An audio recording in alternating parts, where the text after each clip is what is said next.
Magandang araw po sa inyong lahat mga kababayan at welcome back dito po sa PNR. At ito nga mga kababayan, ibalik si former PRRD. Nako, hala PBBM, baliktad ang sinasabi. Yan mga kababayan, patungkol po yan ang ating alamin at bibigyan ng komento ngayong araw na ito. Pero bago pong lahat, kung bago ka pa lang at di pa po nakapag-subscribe sa ating munting channel, please don't forget to subscribe at palike na rin po ng video ito. Maraming salamat po at eto na nga, simulan na po natin to. Sa bayan ko, sa magnanakaw.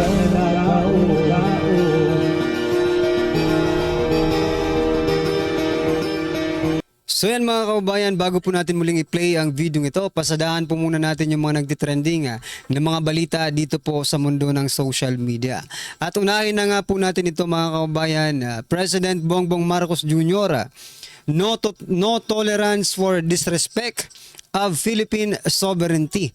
Yan, President Bongbong Marcos Jr. said.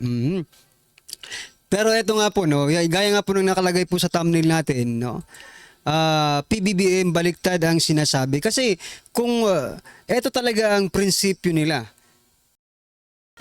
kung ito po talaga ang prinsipyo ni President Bongbong Marcos Jr.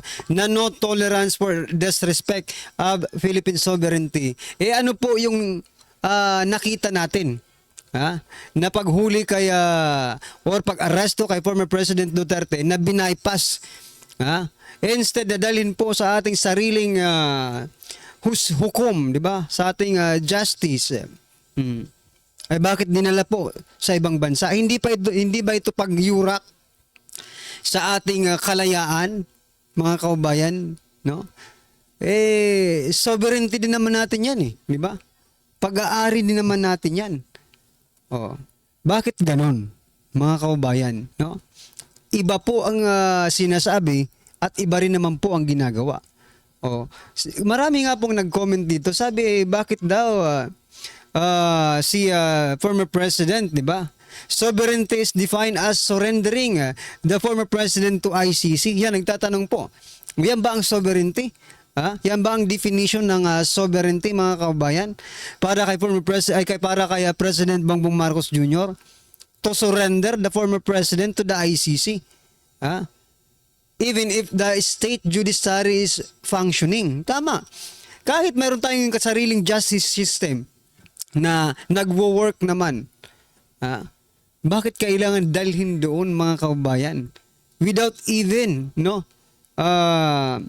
Sabihin natin, i-convict muna siya dito sa Pilipinas. Walang ganun di ba? Kaya, ano ba? Ito ba ang sovereignty para sa administrasyong ito? No? Ganun naman pala ganun naman pala, no tolerance. Bakit ito, sinurrender nyo? Di ba? Baka iba, baka sa ibang parte ng pagiging sovereignty, baka yung sinasabi lang nila is about lang sa West Philippine Sea. Ang ating justice system, sovereignty rin naman natin yan di ba? Nako po. Ano po ang inyong palagay dyan, mga kababayan? Marami pong nag-comment talagang medyo they're against, no? They're against dito sa statement ni President Bongbong Marcos Jr. So ikaw, mga karibin natin, ano po ang inyong opinion patungkol po dito sa sinasabi ni President Bongbong Marcos Jr. na no tolerance for disrespect of Philippine sovereignty? Pero sinurrender po nila si former President Duterte sa ICC without even thinking that our judiciary system is still working. Diba? Anyway, ano po ang inyong masasabi dyan, mga kababayan? I-comment nyo na lang po. At eto pa, pasadahan din po natin ito. Senator Bongo says, if President Ferdinand Marcos Jr. is sincere, no? In reconciling with the Dutertes, he should first bring former President Rodrigo Duterte home. Yan, mga kabayan. So, sabi ni Go, kung gusto nyo po ng reconciliation, pabalikin nyo muna si Tatay Digong kasi siya naman po ang dapat kausapin. Yan, mga kabayan, Kasi nga po, dahil po dun sa balita na, di ba, gusto daw ni President Bongbong Marcos Jr. na makipagkaibigan na sa lahat Oh, makipagkaibigan na kasi marami na daw siyang kaaway. Now, eto naman po ang sagot ni Senator Bongo. Pauwi niyo. At hindi lang po si Senator Bongo. Ang ganito ang sentimento, mga kababayan. Maging yung ating mga kababayan, ordinaryong mga kababayan, mga ordinaryong Pilipino, ganun din po ang kanilang pananaw, no? Dito sa sinasabing makikipagkaibigan muli. Bring first Tatay Digong here in the Philippines, then sabi nga let's talk about it, diba? Bago kayo magsabi-sabi ng makipagkaibigan, reconciliation, reconciling, ibalik nyo muna yung matanda dito sa ating bansa, mga kababayan. Okay? Bago po kayo labas ng mga ganitong statement, no? Mahirap paniwalaan ng mga ganito. Pambubulol lang yata ito, mga kababayan. Well, anyway, ano po ang inyong masasabi dito sa sinasabi ni Senator Bongo na dapat po munang dalhin dito sa Pilipinas si former President Duterte bago magkipagkaibigan ulit ang Duterte sa Marcos, pero ganun pa rin. Kahit ganun ang mangyari, medyo malabo, no? Anyway, ano po ang inyong opinion dyan, mga kababayan? Comment nyo na lang po. At eto pa, pasadahan din po natin ang eto. Sabi po ng Palace, Marcos to choose law over friendship in Duterte's ICC case. Yan, mga kababayan. Batas daw ang pinairal, pero batas rin ang nilabag sa paghuli kay former President Duterte. Pero batas, ang tanong, may friendship pa ba? Marcos to choose law over friendship. Ang tanong, may friendship ba kayo? Parang wala naman. Traitor kayo eh. Di ba? Sa totoo lang, di ba? Paano hindi mo sasabing traitor? Siya nagpalibing ng ama mo. Napakatagal na panahon hindi naililibing sa libingan ng mga bayani dahil yun naman ang rene-request ninyo. Pero eto, may isang tao na nanindigan. Anong ginanti nyo? Sino mang tutuwa dyan? Di ba? Kahit ikaw, kahit hindi ka nakapag-aral, no? Kahit hindi tayo mga profesional, meron din tayong sinasabing respeto at utang na loob, kung baga. Di ba? Baga, siya na, for example lang ito yung nangyaring sa kanila, kung baga pinakain mo na sila sa sarili mong plato, ikaw pa ang pinaghugas. Di ba?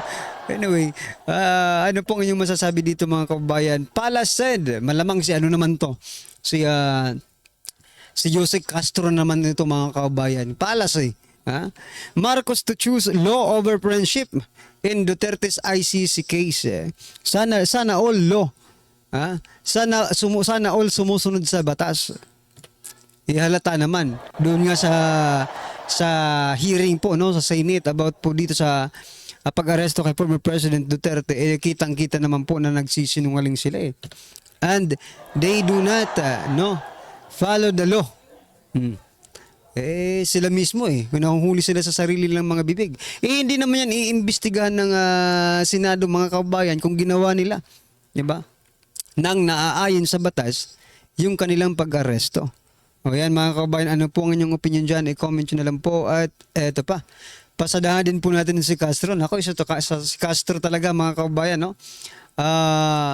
Hindi po ito nanalo no, yung ACT teachers, hindi po nanalo yung yung party list nila, pero still sa bagay hindi pa naman tapos yung ni Castro term, no? Pero patapos na po, pero eto bumabanat up to the last drop. Eto, sabi po ni Castro, dapat tandaan ni VP Sara at Representative Pulong na ang kanilang kapangyarihan ay nanggagaling sa taong bayan at hindi ito isang karapatan na ipinagkaloob sa kanilang pamilya. Are you still okay pa ba yung utak pag-iisip mo? Pero may sinasabi mo, ang kanilang kapangyarihan ay nanggagaling sa taong bayan at hindi isang karapatan na ipinagkaloob sa kanila. Kaya nga nagkaroon sila ng kapangyarihan dahil ipinagkaloob ng taong bayan na sila muli ang magkaroon ng kapangyarihan para i-manage ang Davao. Diba sa kanilang pamilya po ipinagkaloob at hindi doon sa kalaban nila. Sa kanilang pamilya ipinagkaloob yung kapangyarihan dahil sila po ang ibinoto ng taong bayan. Ngayon, anong problema mo, Castro? Naiinggit ka kasi hindi ka ba binoto ng taong bayan? Paano ka iboboto ng taong bayan? Bistado ka na. Di ba? Bistado na po kayo. Kaya good job Pilipinas. Palakpakan po natin. No? Good job Pilipinas sapagkat na medyo natatauhan na tayo, although nandyan pa, nakalusot yung akbayan, no? Pero sige lang, patitingog, no? Sa susunod na panahon, maybe, iisa-isahin po itong mga party list na itong walang mga pakialam sa taong bayan, ay mawawala na po kayo. Tulad po ni Castro, yung kanyang party list, no? Hindi po nanalo. O yan mga kababayan, ano po ang inyong opinion? Ano ba talagang motibo nito? Wala na, hindi naman ito nanalo. Gusto lang talaga sigurong sirain ang pangalang Duterte, mga kababayan. Up to the last drop of her term, no? Talagang, kumbaga, patuloy pa rin itong si Castro sa kanyang adhikain na masiraan si Vice President Sara Duterte. Okay, ano po ang inyong opinion dyan mga kabayan? I-comment nyo na lang po. At ito pa, ito naman yung pinsan di umano ni Castro, si Atty. Claire Castro. Ang pakikipagkasundo po ay para sa taong bayan, hindi po para sa personal na interes ng iba pa. Maliwanag ang sinabi ng Pangulo na lahat ng tao gusto niyang makipagkasundo para magkaroon ng stability. Ayaw po niya ng away. Ito, pinagtanggol naman ni Castro yung statement ni President Bongbong Marcos Jr. na gusto niya nang makipagbate sa mga Duterte. Ito, sabi niya, hindi naman Duterte yung tinutukoy. But Katunying, si Katunying talagang inano niya, parang klinaro niya na kung bibigyan ng pagkakataon na makipagbate sa Duterte, di ba? Parang ito si Castro parang hindi nanood ng podcast mga kabayan, di ba? Parang hindi po nanood ng podcast itong si Castro, kaya ito late na naman, no? Late na naman kung mag-comment. Ay, nako, Castro. Oy, be updated. Ano ka pa naman? Palace Press Officer ka pa naman, Undersecretary Atty. Claire Castro, vlogger. Di ba? Maging updated ka naman sa mga pinag-uusapan nila President Bongbong Marcos Jr. Ang hindi ganito. Di ba? Medyo nakakahiya ito kasi hindi naman ganyan ang sinabi ng Pangulo. Di ba? Ano po ang inyong opinion dyan mga kabayan? I-comment nyo na lang po. At eto pa, pasadahan din po natin itong si Senator Jinggoy Estrada. Sabi niya po, hindi ako sang-ayon sa pagsasagawa ng impeachment trial dahil magdudulot lamang ito ng pagkawatak-watak nating mga Pilipino. But as duly elected members of the Senate, we are mandated by the Constitution to act on the impeachment complaint. Yan. So, magpapatuloy ang impeachment complaint, but Senate President pro tempore Jinggoy Ejercito Estrada, no, assured that the impeachment proceeding against Vice President Sara Duterte will push through even though President Ferdinand Marcos Jr. has expressed willingness to reconcile with her. Kita mo na yan. Lahat talaga medyo alanganin doon sa sinasabi ni President Bongbong Marcos Jr. Di ba? Medyo teka lang, bakit ganito ang mga nito? Anyway, patuloy pa rin po yan, pero sa kabila ng willingness, willingness na mag-reconcile with the Duterte. Okay, mga kabayan. Pero, sabi po ni Senator Jinggoy, hindi po sang-ayon. Dahil magkakawatak-watak ang mga Pilipino. Alright. Ano po ang inyong opinion dyan, mga kabayan? I-comment nyo na lang. At eto pa. Pasadahan din po natin ito, mga kabayan. Sabi po dito ni Senator Risa Hontiveros, Marcos should not join budget BICAM deliberation.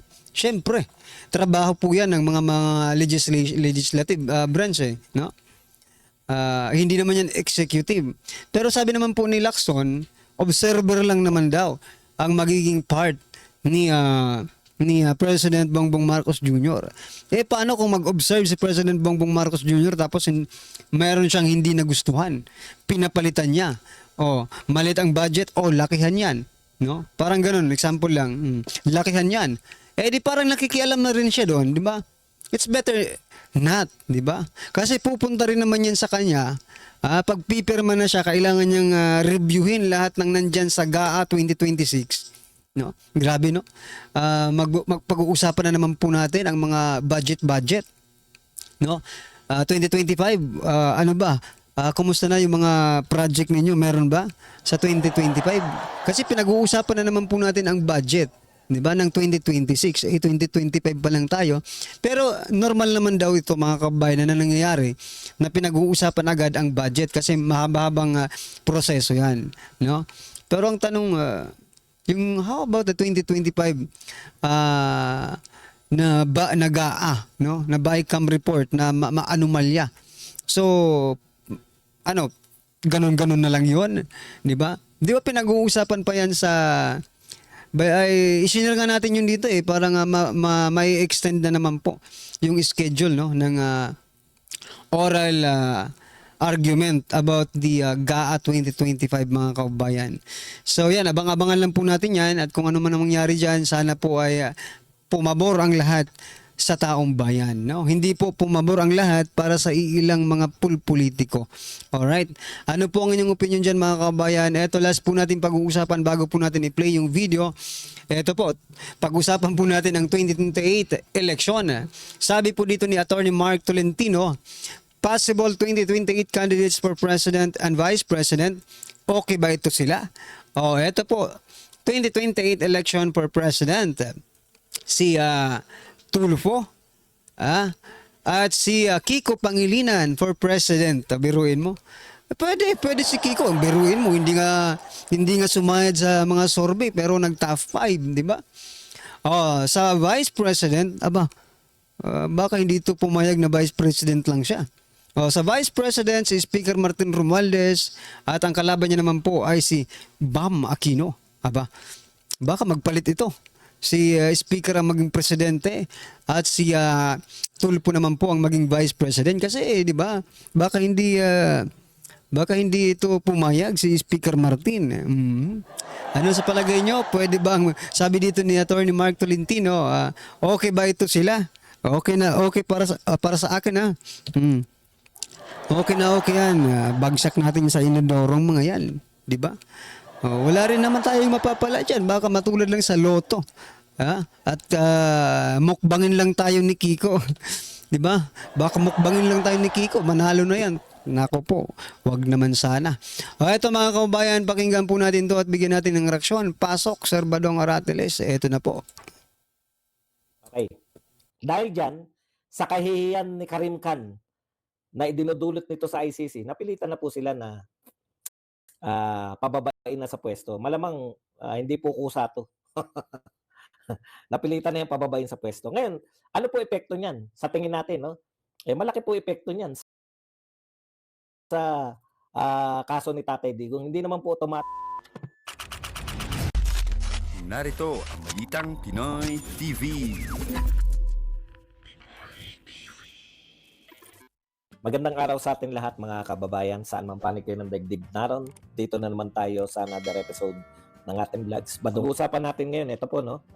Karim Khan, ang ang prosecutor po ng ICC, na siya pong nagpo-prosecute dito po kay Tatay Digong sa kanyang kaso, no, sa dahig, ay pansamantala pong bumaba ng pwesto dahil sa kinakaharap din itong kaso, no? Pag-uusapan po natin yan. Pag-uusapan din po natin ito pong patuloy na paglilinis, paghuhugas kamay ni Toby Chanko na sinagot naman po ng mga congressman, no? Dahil po sa kanilang pagkatalo.